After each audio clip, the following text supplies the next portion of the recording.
Oh, welcome to another edition of Grandstanders Live.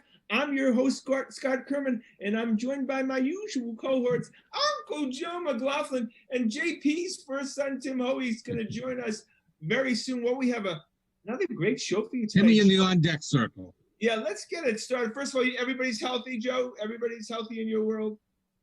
Yep. Happy and healthy as far as I know, so I should have gone and got a test today, but I didn't.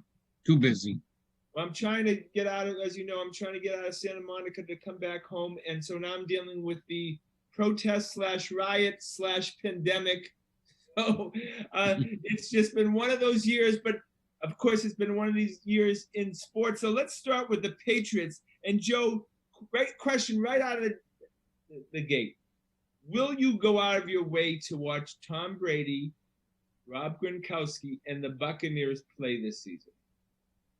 No, but if the Patriots aren't playing it, like if they're the 1 o'clock game, the Patriots are playing at 4:30, I'll watch the 1 o'clock game. But I'm not. If they're on the same time as the Patriots, I'm certainly not turning over to watch them. The schedule is, they've done it a lot where I don't think they coincide. So that if you want, they don't show Tampa Bay up here too often, though. But this year might be an exception. Yeah, I think you'll get ratings up here.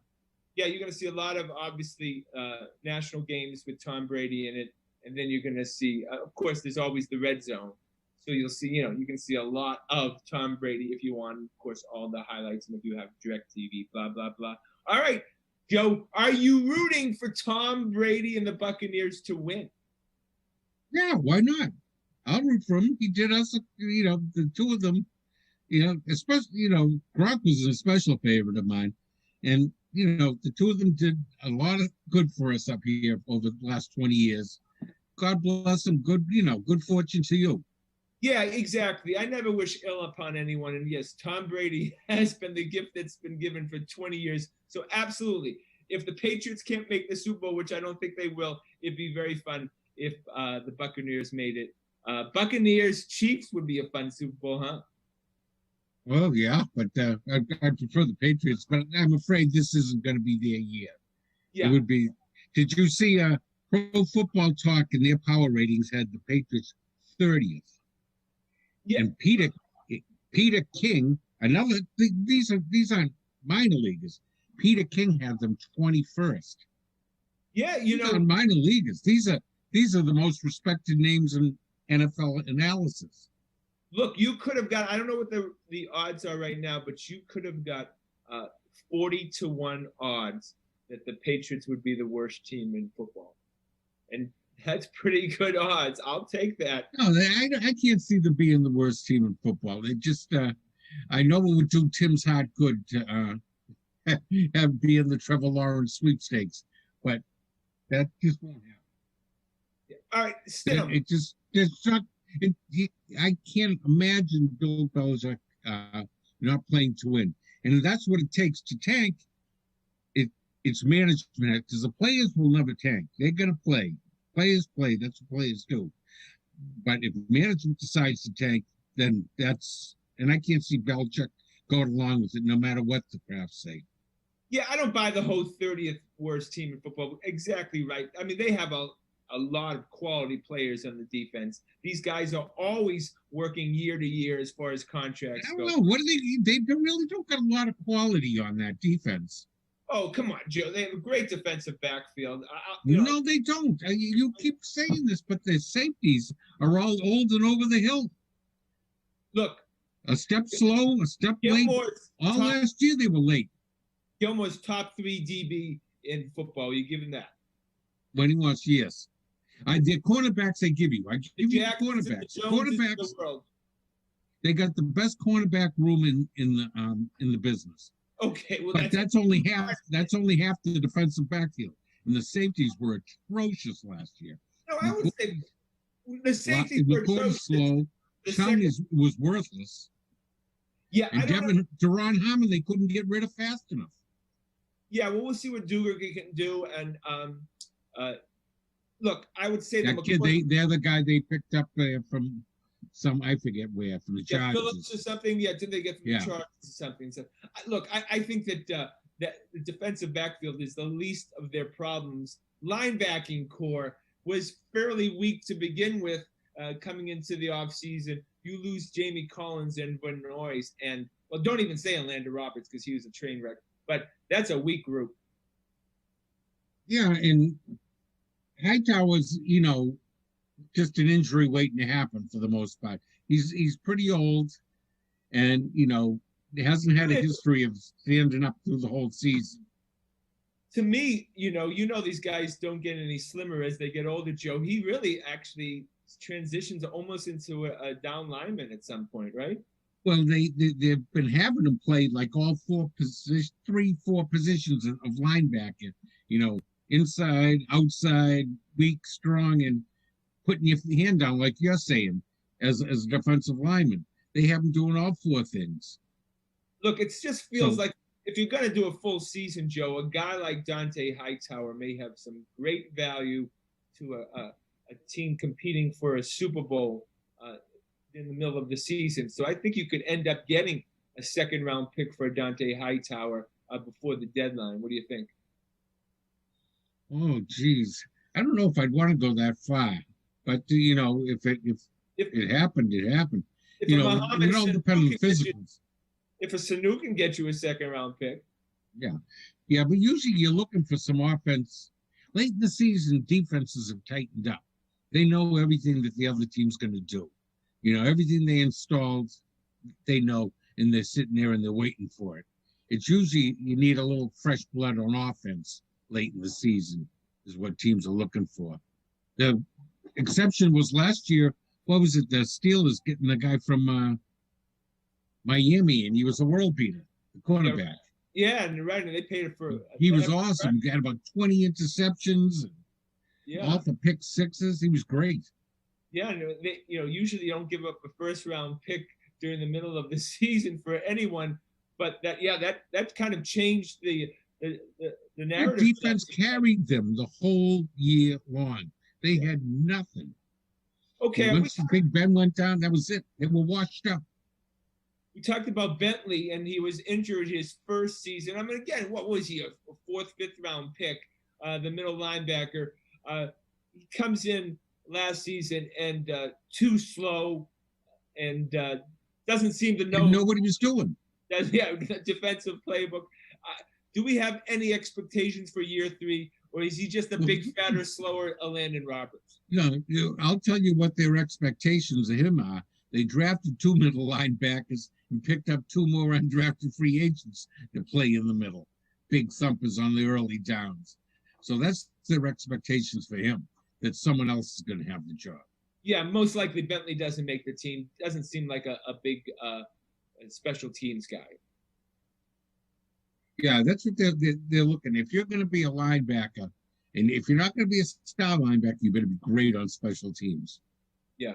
All right. That's like that Bernard King guy. And, that's what he does. He's a linebacker, but I never saw him play in the regular season other than special teams. So the NFL said they will not get together. Players won't convene until training camp. So they're already starting to freak out to see if this season's even possible. And no joint practices, they said. So we're not going to have that joint practice with the Lions.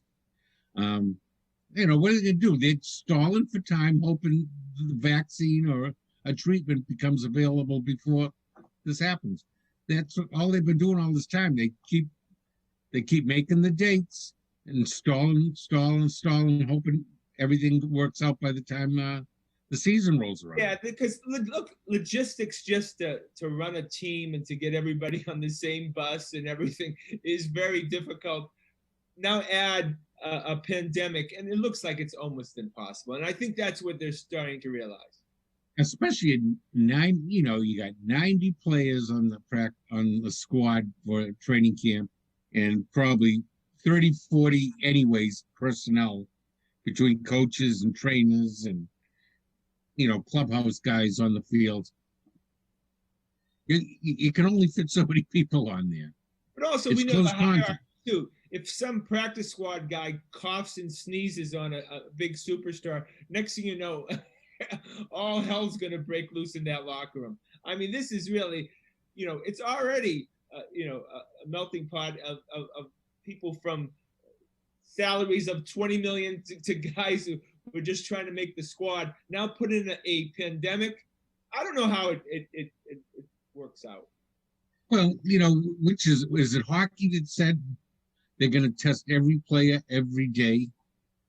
Yeah. Every player every day. Or, I don't know if that'll just be the antibody test or the full-blown test. But they're going to test every player every day. I'm sure they'll take everyone's temperature every day, at the very least, in all these sports, before they let them, in the facilities.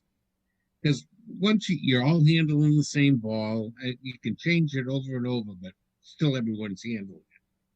Yeah, it's a very difficult situation. All right, go to basketball, and for guys who wear short pants and just little t-shirts, they're going to start up supposedly 22 teams, Joe, will be in the 8-game regular season, and then there's going to be some kind of playoff to get down to 16 teams. What do you think about that format? So what were the other 60 games they played? Throw that out for this for an 8-game? No, their current records apply. Yeah. It's just to try to get Zion and a few others in and get a few big markets in that they haven't got in. They try to sneak get New York in the market in for the TV ratings. But also to have you have the 8 games function as some kind of exhibition season. Yeah, and it's going to be tough for those people that are going to be in the bubble for a long time, but a lot of them will be out of it after 2 or 3 weeks. After the 8 games, a lot of them are gone right off the bat there. Yeah, there's 6 teams gone right there. A week later, another 8 teams are gone. So it'll be a survival of the fittest. Who can handle playing in the bubble? I guess they're gonna once you get down to the semis, they're gonna allow the families to come. Right. When there's more room at once. What's the math on that? 14 of the 22 teams are gone. Then there's a lot more room for families and friends to come. But it's going to be very interesting to see if all the players are in line as far as coming back to play. If you have one of these superstars who's just says, "I don't feel safe. I don't feel safe for my family," it opens up a big can of worms, because all of a sudden the families are going to start trying to encourage other players not to play. Well, I haven't heard a single player talk along those lines, to tell you the truth. You think someone would have voiced that opinion by now. But I think the peer pressure is going to be everyone's going to play. Remember, LeBron jumped up right after the first day and said, "We want to play, and as soon as we can, we're going to play." And he's like the players' leader, and I think they'll all follow. Well, the Celtics were going to play the Sixers. If there had never been a pandemic, most likely they were going to play the Sixers in the first round. Then when they came up with the first initial format of 5 versus 12, the Celtics were going to play the 76ers. Yep. All bets are off right now. But I just have this sense that the Sixers are the first team we play in the playoff. Yeah, and they're a dangerous team. Who knows how they're coming back? They do have the talent. They got the talent to win the whole thing. Yeah, this is if they have everyone playing. It's just that I don't think particularly well coached and particularly, cohesive team. They're not a very good team. They're more a bunch of individuals. They're going to play at Walt Disney Resort. So how many times are we going to see freaking Mickey Mouse during the course of the next couple of months? It's just going to be a big commercial for Walt Disney. Does that? Yeah, they lost a lot of money. They sure have. Does that create any fun atmosphere, or is it's just still going to be an empty gym? It's still going to be an empty gym. What are you going to have? 50, 100 people there, functionaries and hangers on, that perform some kind of task, between just security alone, you'll have 50 to 100 people around that gym, right? Yeah, look, I know it's going to be gross, and everyone should just prepare for it. They're going to have celebrities there watching the game and being interviewed and stuff. All of a sudden, some grade B actor from some Fox show will be on, and they'll be able to say that they watched an NBA game by themselves. And it's going to be very disgusting and gross, and it's going to be this made-for-TV event, right? They're going to try to play games with the event. But I'm sure they're going to try to make sure they get that LA subway series if they can somewhere along the way. But that's a great segue, Joe, to my question. Are they coming back just so LeBron James can win a title in LA? No, they're coming back for their own pockets, too. I remember they have to play so many games to satisfy not only their local TV contracts, but their national TV contract. I think that's what that other 8 games, those 8 regular season games, that makes the Magic 70 games. Right. And they'll have fulfilled their national contract. All right, so their dream is obviously in the Western Conference. And the funny thing is they're going to have 9 teams in the Eastern Conference of the 22 and 13 of the Western Conference. That kind of shows you what they think of the Eastern Conference right now. Definitely the weak sister. So you're right, they want the LA connection. And truth be told, we want it too. I would like to see the Clippers spank the Lakers. Yeah, and then all of a sudden, look, I think probably what is their ideal matchup in the East? Is it the Celtics? Oh, geez, I don't know. The Celtics Lakers would. I'm sure that the casual fan, but most NBA fans would prefer. The sequence to come down to LA. Hi, Tim. Timmy's here. Hey, guys. In the car. In the car? See you, pal. All right, Can we're you on hear me? here, Timmy. Yeah, we can. Where are you, at the beach? Where are you, at the beach, Timmy? I think he's on Blue Hill Ave. Heading to Milton. Oh, this is a new one. Can you hear me? Yeah, I can hear you. We Where hear are you. I just getting off my boat. I thought I could see the water in the back.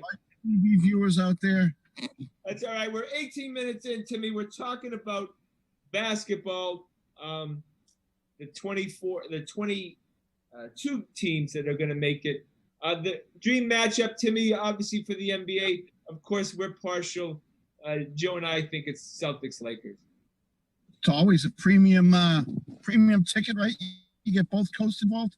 The old, but do the Celtics have the level of superstars? Would they rather see a Kyrie Irving, Kevin Durant? Yeah, if Kevin Durant. Yeah, but they're not playing. Yeah, they're out of it. Oh, okay. Look, would the NBA rather see Giannis in a small market Milwaukee or in a bigger market the Celtics with a greater tradition? Who would they rather see play the Lakers, Milwaukee or the Celtics? Yeah, Giannis is an international star. I mean, it seems like the whole world wants to see Giannis, but there is that legendary LA Celtics matchup, which we would like to see. Yeah, right. I think they'd like to see the Celtics Lakers. I think anytime you can get those two in the room, you can kind of legitimize the end of the season.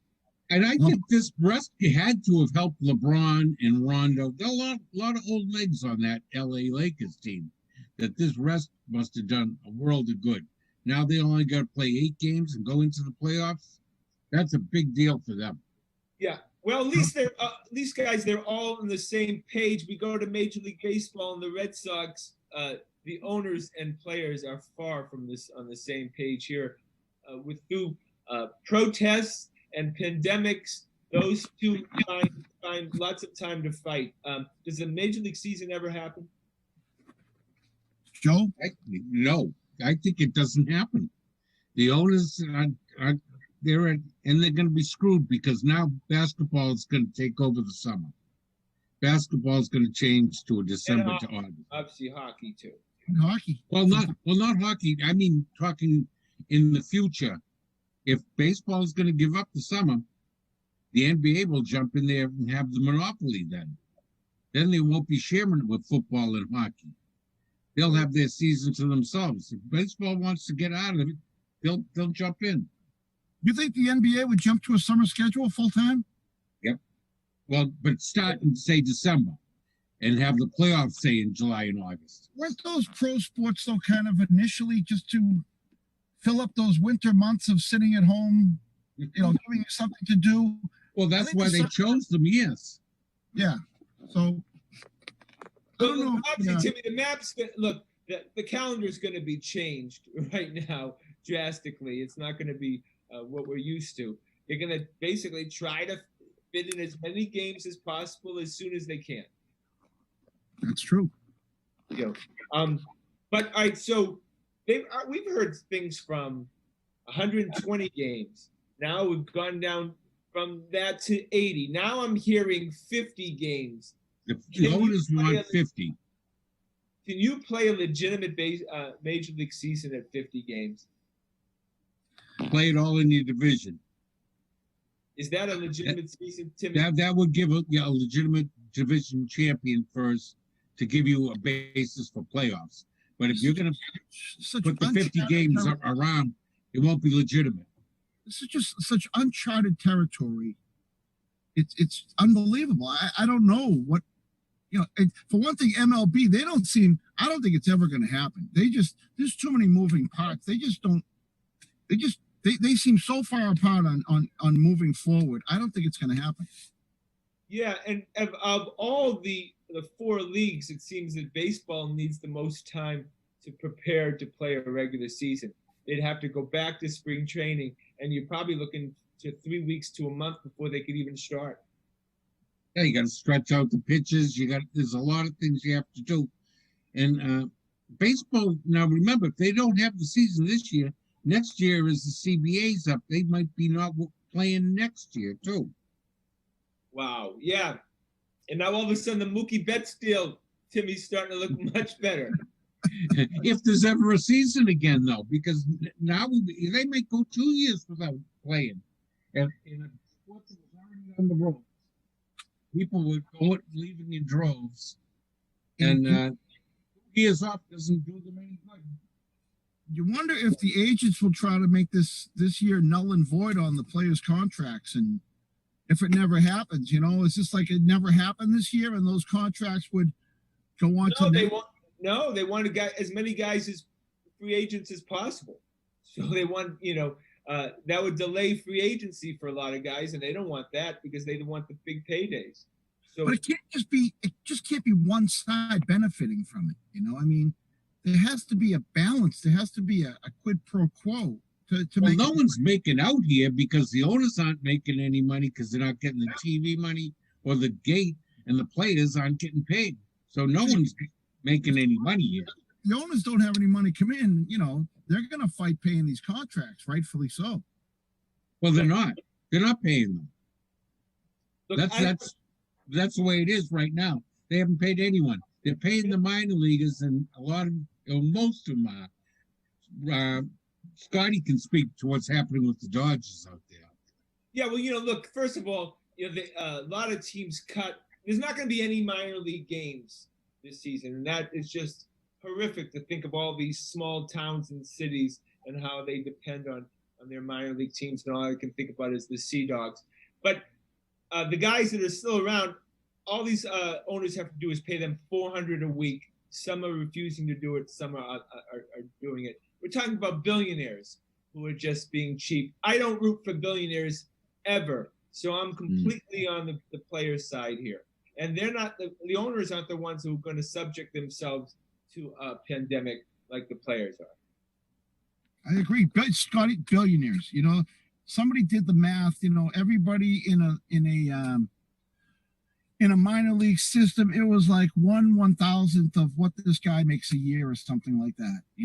It makes a year, not even what they already have. Right. Yeah. What they make a year.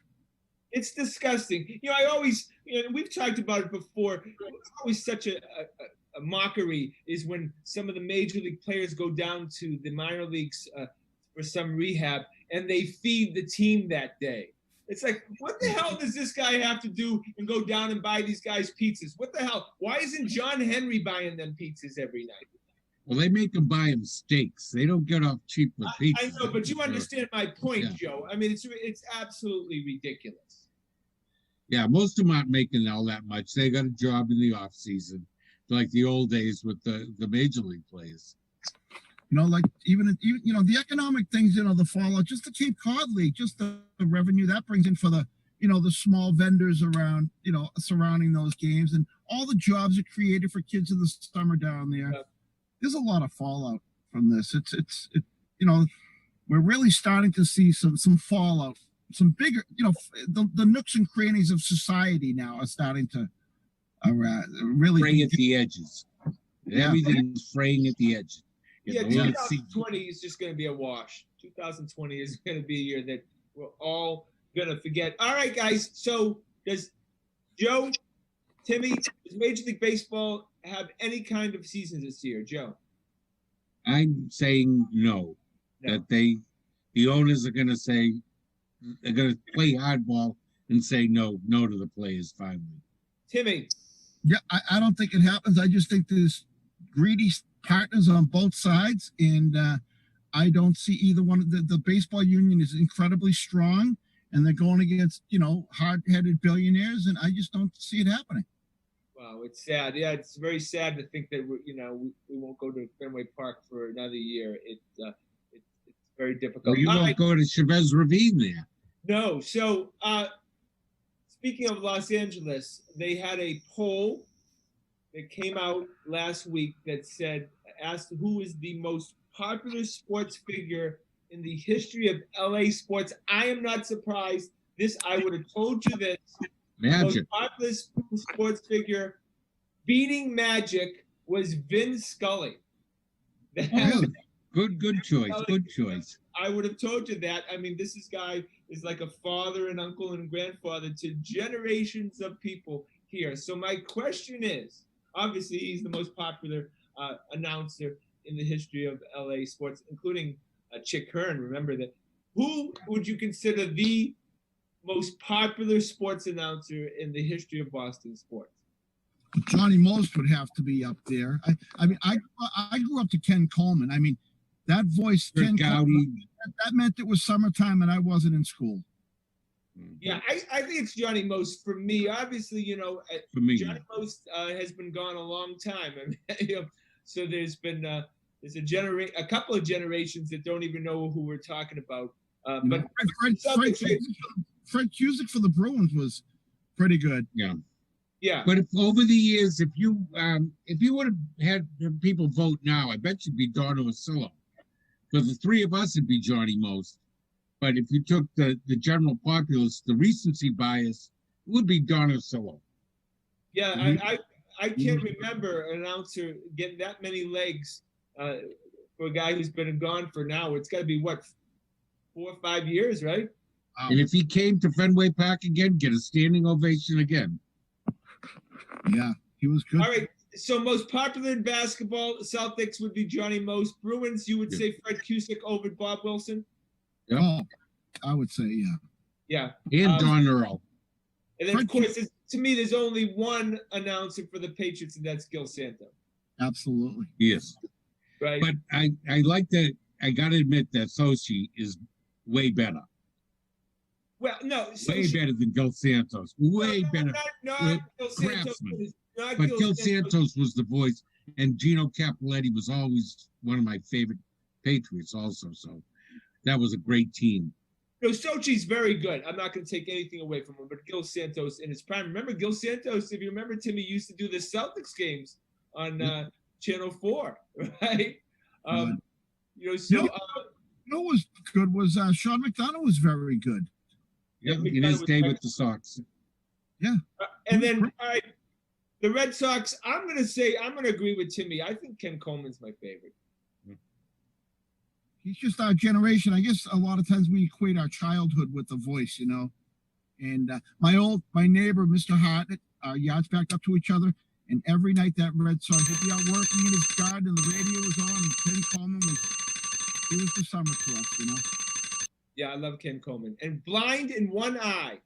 I actually got to do a game. Like the umpires. Yeah, he was blind in one eye. I actually got to do a sit-in with him in a game in Baltimore, and he let me do an inning, play-by-play. This was in a September game in 1987, when the Red Sox were out of it, and nicest guy you could ever meet.